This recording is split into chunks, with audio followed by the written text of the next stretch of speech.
this one because it's a very personal video. It's about my background and how I got started in the artistic world. It was actually something that happened by accident, or something that happened out of absolute necessity and grew into something that I loved and nurtured and continue to go down the path of. Even though I've been practicing artistic visual art for the better part of 16 years, I still feel very new and amateur in the field. So each video that I make, I'm not only showing you how to do art, but I'm growing as an artist as well. It all started back in 8th grade when I was a junior higher and I was taking an art class. It was a general art class about drawing and painting and different types of projects. And my teacher told me that she liked my art so much that she was going to display it on the bulletin board for everyone to see and use as an example. And I was so proud of myself at that point because I had no idea I had any skill in art. And it just made me happy. After that, I wasn't able to take art again for a long time. I actually moved across the country in my high school years. I became more involved in music and piano and voice. And I didn't have enough time to take art lessons or classes in art in high school. So in college, I went away and I studied voice. I have a Bachelor of Music degree in singing opera. And I sang opera for about 12 years after that. It was during those years when I was singing opera that I was taking a job to help me pay my bills, and it was substitute teaching in the local high schools.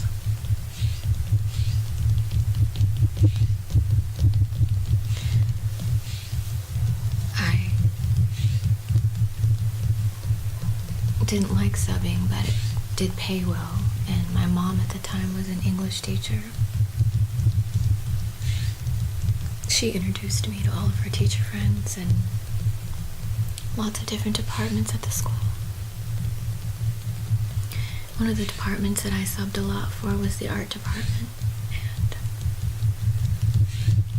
I became friends with both of the art teachers.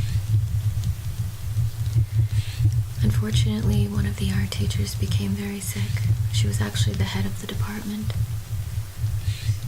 And at first, I just did 1 or 2 day assignments for her. And I was overseeing and facilitating the projects the students were already working on. But her absences became more and more frequent, and the duration of her absences were longer and longer, spreading out over weeks and months, and then finally years, and then she passed away. It was very hard for the art department to find a replacement, so they hired me as a long-term substitute. It was scary for me at first because I didn't know anything about visual art. I was a singer, and my only art class was that 8th grade class I had a long time ago. So I had to learn quickly how to create projects for the students because they were finishing their assignments. move on to the next thing. And there weren't any lesson plans for me to follow. I had to create them. So I grabbed every book off of her shelf, reading about art, everything I could. I read about drawing and painting and sculpture. She had different types of classes. There was an introduction to art class that I got ideas from the other teacher from, and we did those projects.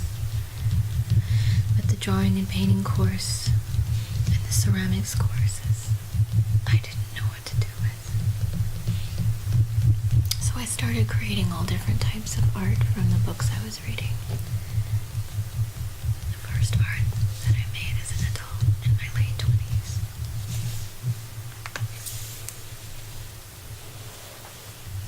Was this one.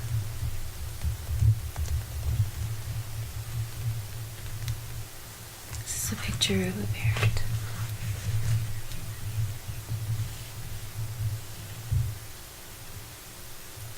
And he's in colored pencil.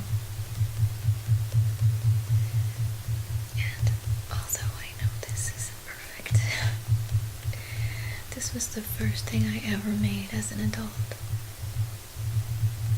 And I saw it, and I thought, wow, it's not too bad. I think I have some talent.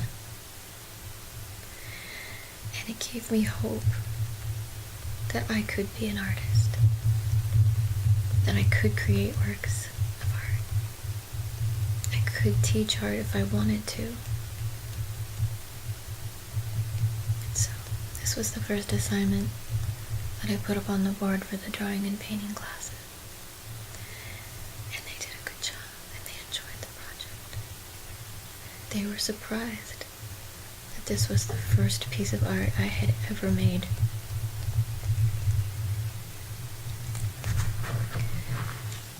While I was teaching at the school for a while, I was there for about 4 years. Somebody suggested, my mother wanted me to do this as well, to go and get my master's degree in teaching high school art and to get a teaching credential. In the state of California, you have to have a credential to teach in the schools, in the public schools. And at the end of getting your credential, you have to take a big test called a CSET. CSET. It proves that you understand art and how to make it and teach it. Not everybody has to take it, but I was in a position where I didn't have a degree in art as my undergraduate degree, so I had to take it. And for the test, you have to bring several different photographs of art you've created. I wanted to show a variety of different styles. So I brought in several of these photos I'm going to show you in my portfolio. All of the photos in this portfolio are my earlier works. If I were to show this portfolio today, I would probably update it with some of my more recent things. This is a pencil drawing.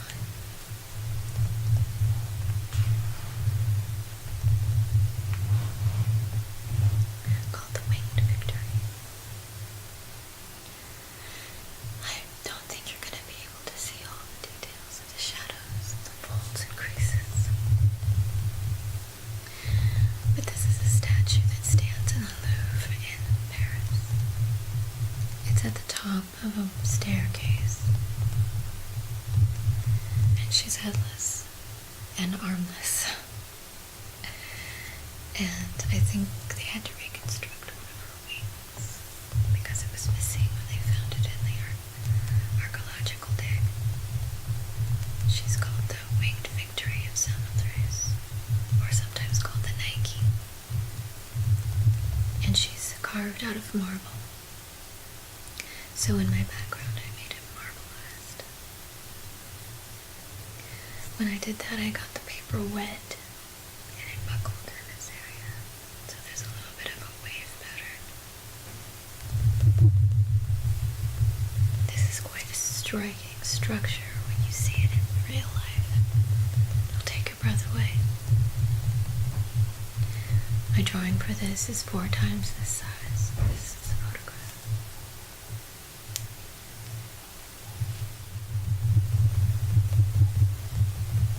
This next picture is actually a watercolor. It's also a photo of the real thing. I have the real one framed and hanging in my house. It's called Chinese Little Man. And this was my tabby cat a while ago. It's based on an original Chinese painting. And he's looking at a butterfly sitting on some orchids.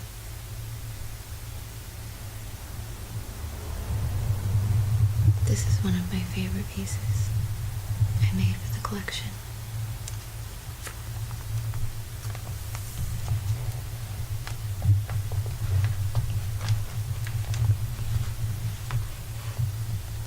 If you watch my channel,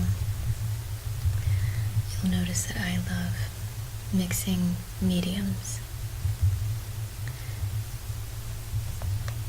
And I love collages especially. This collage is about my grandparents, my mother's parents, and it features different articles from their life, such as my grandma always wore her hair in curlers and in a net at night. She loved eating cracked nuts, and this is her nutcracker. She loved knickknacks and dogs. She loved arranging flowers with driftwood. My grandfather, he loved fishing. He was a woodworker, so I included a piece of his sandpaper.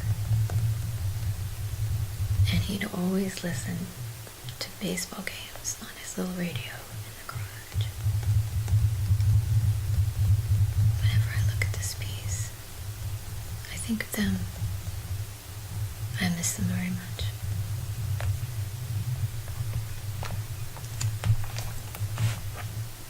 While I was teaching the classes, I was forced to learn about ceramics. I didn't have a choice. Nobody at the school knew about ceramics or how to do it.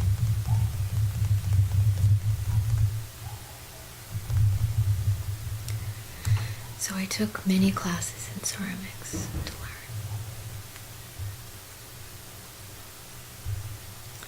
I took about 4 years worth of classes. This was one of the pieces I made for the test. It's called Tea for 3 with beads. I love the different colors in the glaze. At the end of getting my teaching credential, I had to do what was called student teach, which means I go into a regular classroom already in session, and I teach a lesson with a master teacher watching me. And she helps me or gives me advice and evaluates me.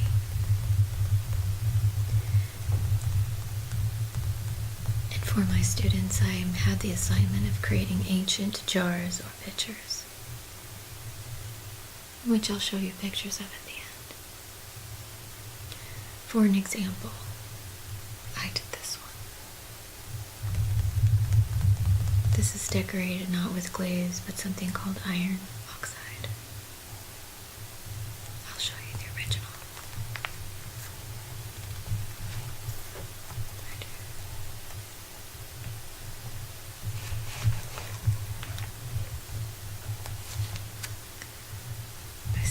were very good, and we got along really well, and I loved my master teacher. She became a friend.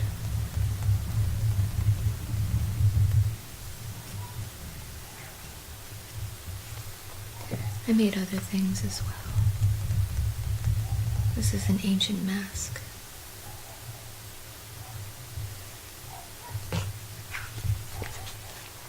I made different types of teapots, different types of vases.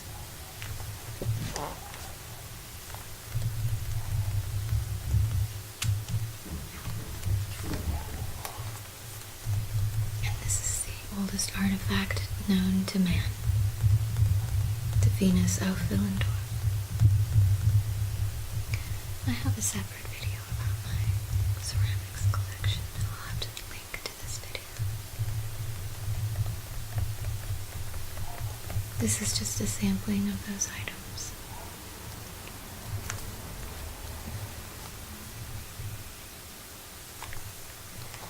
And this is my favorite ceramic piece that I made. I called her Contemplation.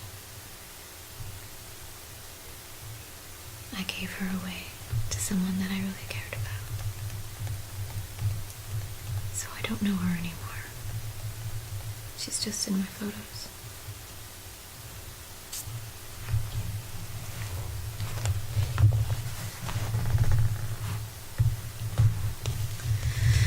Fortunately, at the end of my student teaching and getting my degree,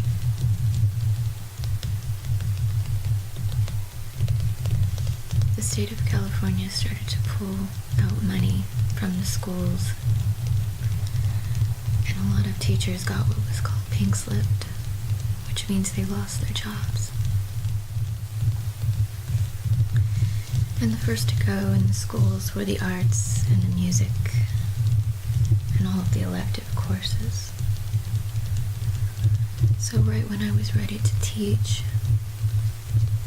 there were no jobs. And the few that were available, I applied for, but never received a response. So I had to take another job because I was getting really tired of subbing. It can be really hard and exhausting. Plus, it's not very fulfilling to not have your own class. So I became a professor of singing at a college. And that's what I do now. In the middle of my subbing and singing opera, I decided to change career paths in my singing and become a jazz singer. I dropped opera because I didn't like the people in the opera world. They were not treating me very nice.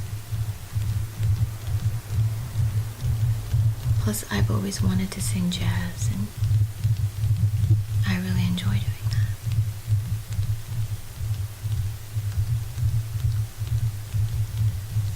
So, I make my living by singing as a performer and as a teacher. And in regards to my art, I did teach a private class to children ages 6 to 14 for a while. I have a whole program that I'll make a video on sometime. It was very involved, and I had a lot of fun doing that. But now my art is for myself and for sharing with you. My credential is no longer valid, and I would have to jump through a lot of hoops to get it back again. So, art has become a very personal hobby. I hope that you find my projects inspiring and interesting. You're so welcome to tell me of a project you would like me to do, and I will try my best to create something. I don't make promises, but I want to be honorable to what people really want. So, I thank you for your time. I thank you for listening and for being interested in this part of my life. And I want to say that art is for everyone. It doesn't matter how old you are when it begins, or when you start to nurture it. Anyone can be an artist at any age. I was 28 when I discovered I was an artist. And